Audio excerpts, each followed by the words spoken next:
अहम खबर है, साबिक जज की मुबैना ऑडियो टेप की तहकीकात के लिए कमीशन तश्कील देने की दरखास्त है और अदालत ने कहा कि यह बताएं अदालत किसको तहकीकात के लिए हिदायत दे। चीफ जस्टिस ने इस्तफसार किया, साकिब निसार की ऑडियो क्या किसी मुस्तनद सोर्स से आई। चीफ जस्टिस अतर मिनुल्लाह ने यह भी कहा कि आपके लिए मैंने भी कुछ तैयार कर रखा है।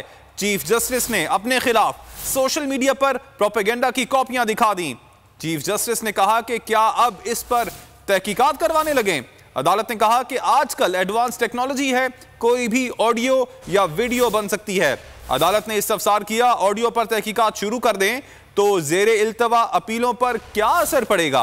अदालत ने कहा कि मामले पर कमीशन तो उस वक्त बने जब कोई ग्राउंड मौजूद हो, सारी चीजें घूम फिर कर एक अपील तक जाती हैं। अटॉर्नी जनरल ने कहा कि यह प्रॉक्सी वॉर लड़ी जा रही है सिर्फ एक केस के लिए। अपडेट कर रहे हैं आपको, साबिक जज की मुबैना ऑडियो टेप की तहकीकात के लिए कमीशन तश्कील देने की दरखास्त है और chief justice Islamabad high court ने कहा कि यह बताएं अदालत किसको तहकीकात के लिए हिदायत दे।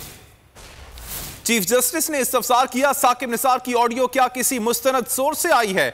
आपके लिए मैंने भी कुछ तैयार कर रखा है, ऐसा कहना था चीफ जस्टिस अतर मिनुल्लाह का। और चीफ जस्टिस ने अपने खिलाफ सोशल मीडिया पर प्रोपेगेंडा की कॉपियां दिखा दी। कहा क्या अब इस पर तहकीकात करवाने लगे। आजकल एडवांस टेक्नोलॉजी है, कोई भी ऑडियो या वीडियो बन सकती है। ऑडियो पर तहकीकात शुरू कर दी तो ज़ेरे इल्तवा अपीलों पर क्या असर पड़ेगा।